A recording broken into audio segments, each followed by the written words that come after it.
नमस्कार दोस्तों, मैं हूँ राज शिकारी। आज हम एक्सप्लेन करेंगे रोबोकॉप की चौथी फिल्म को। ये जो फिल्म है ये 2014 में आई थी, मगर इसने बॉक्स ऑफिस पे थोड़ा कमजोर प्रदर्शन किया था। शायद ऐसा इसलिए हुआ था क्योंकि इसकी जो स्टोरी थी ये बाकी की तीन फिल्मों से एकदम अलग थी। और इसका एक दूसरा कारण ये भी हो सकता है कि रोबोकॉप जो फ्रेंचाइजी है वो 90s में आई थी, तो हो सकता है कि अभी तक पूरी जनरेशन बदल गई हो और जो नई जनरेशन है, नई पीढ़ी है, उसको हो सकता है कि रोबोकॉप सीरीज में इतना इंटरेस्ट ना हो। हालांकि मैं खुद भी कहूँगा कि ये जो फिल्म थी ये एवरेज फिल्म थी, इसकी स्टोरी इतनी बढ़िया नहीं थी। हालांकि इसमें मेकर्स ने बहुत मेहनत जरूर की है, इसके ग्राफिक्स वगैरह सीजीआई वगैरह बहुत ही बढ़िया है, मगर स्टोरी में इतना दम नहीं था, इसलिए शायद ये फिल्म ज़्यादा परफॉर्म नहीं कर पाई। मगर फिर भी आज हम इस फिल्म को एक्सप्लेन करते हैं जिससे कि इसकी स्टोरी क्या है आप इसे पता कर सके। तो बिना किसी देरी के हम इस फिल्म को एक्सप्लेन करना शुरू करते हैं। फिल्म की शुरुआत में हम देखते हैं कि अमेरिका एक बार फिर से लोकतंत्र की स्थापना करने के लिए 56 इस्लामिक देशों में से एक इस्लामिक देश यानी कि ईरान के ऊपर हमला कर देता है। ईरान की राजधानी तेहरान से हम लाइव न्यूज़ रिपोर्टिंग देखते हैं जहां पे ऑपरेशन फ्रीडम तेहरान चलाया जा रहा होता है, जहां पे हम देखते हैं कि तेहरान में बहुत बड़े बड़े रोबोट घूम रहे होते हैं और वो लोगों को रोक रोक के ऊपर से नीचे तक चेक कर रहे होते हैं कि इनके पास कोई हथियार या एक्सप्लोसिव तो नहीं है।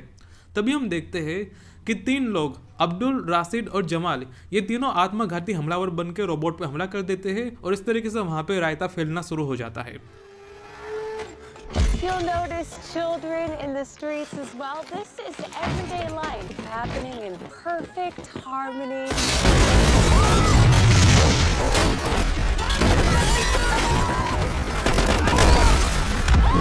Oh, great. Here, stay put, stay put, stay put. It's fine. Don't worry. My guy's got it.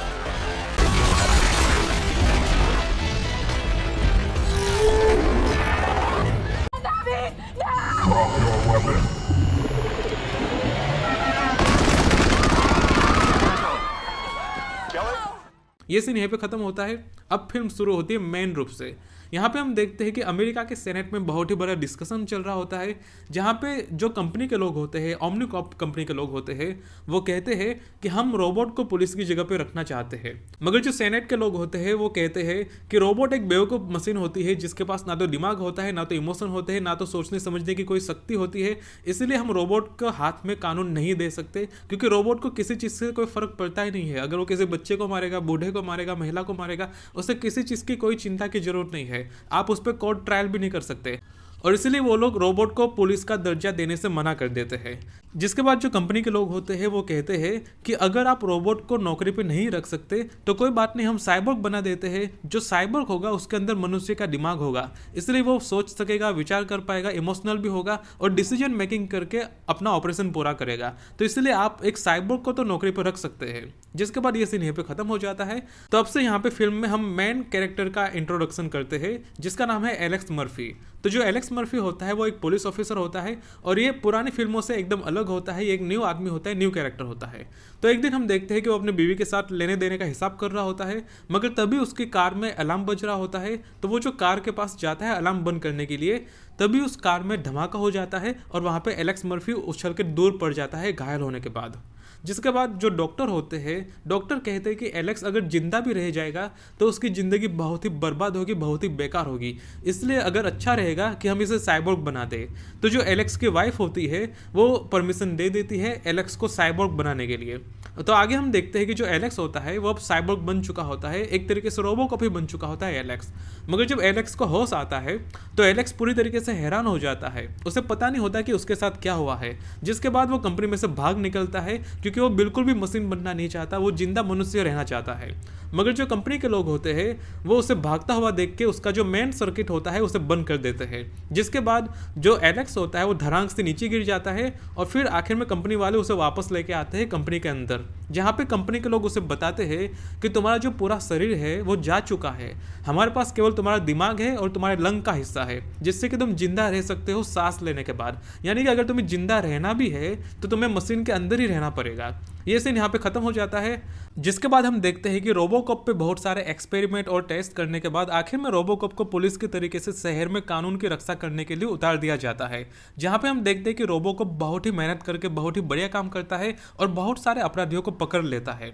मगर एक दिन होता यह है कि रोबोकॉप को अपने बीवी बच्चे दिख जाते हैं और फिर तभी उसे सब कुछ याद आने लगता है। जिसके बाद वो अपने घर पे जाता है, जहाँ पे उसे एक एक करके सारी चीज़ें याद आती है कि कैसे उसके कार के अंदर धमाका हुआ था और कैसे उसके शरीर को बहुत ज़्यादा नुकसान पहुँचा था। जिसके बाद वो बाइक लेकर निकल पड़ता है अपनी मौत के सारे अपराधियों को ढूंढने के लिए और उन्हें पकड़ के मारने के लिए। Alex, please return to the station. जिसमें से वो बहुत सारे अपराधियों को पकड़ लेता है, मगर आखिर में उसे पता चलता है कि उसकी मौत के पीछे अपराधियों के साथ साथ उसके अपने ही पुलिस डिपार्टमेंट के भी लोग थे जिन्होंने मर्फी पे हमला करवाया था। जिसके बाद वो पुलिस डिपार्टमेंट के लोगों को पकड़ने की तैयारी कर रहा होता है, मगर तभी जो कंपनी के लोग होते हैं वो उसका मेन सर्किट बंद कर देते हैं, जिससे कि जो रोबोकॉप होता है वो धड़ाम से नीचे होकर गिर जाता है। जिसके बाद हम देखते हैं कि जो कंपनी के लोग होते हैं और अपराधी होते हैं और पुलिस डिपार्टमेंट के जो लोग होते हैं, ये तीनों मिलकर प्लान बनाते हैं कि अच्छा रहेगा कि अगर हम रोबोकॉप को मार दे, जब रोबोकॉप मर जाएगा तो उनके अपराधों के बारे में किसी को कुछ पता नहीं चलेगा। तो इसलिए ये लोग रोबोकॉप को मारने का प्लान बनाते हैं, मगर तभी हम देखते हैं कि रोबोकॉप को बनाने वाला जो साइंटिस्ट होता है वो लेबोरेटरी में जाके उसे एक्टिवेट कर देता है। जिसके बाद जो रोबोकॉप होता है वो अपने एक एक अपराधियों को ढूंढता है और सबको मार देता है।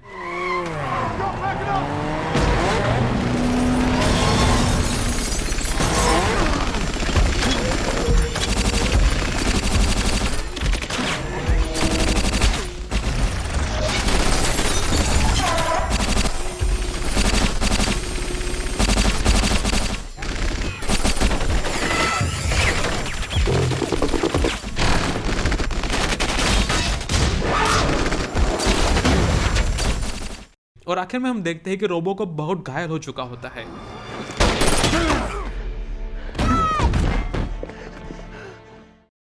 तो इसके बाद हम आखिरी सीन में देखते हैं कि जो रोबोकॉप होता है उसे वापस बनाया जा रहा होता है, क्योंकि जो सरकार थी, अमेरिका की सरकार ने अनुमति दे दी होती है कि रोबोकॉप बहुत ही अच्छा काम कर रहा होता है और इसलिए रोबोकॉप को पुलिस का दर्जा मिल जाता है।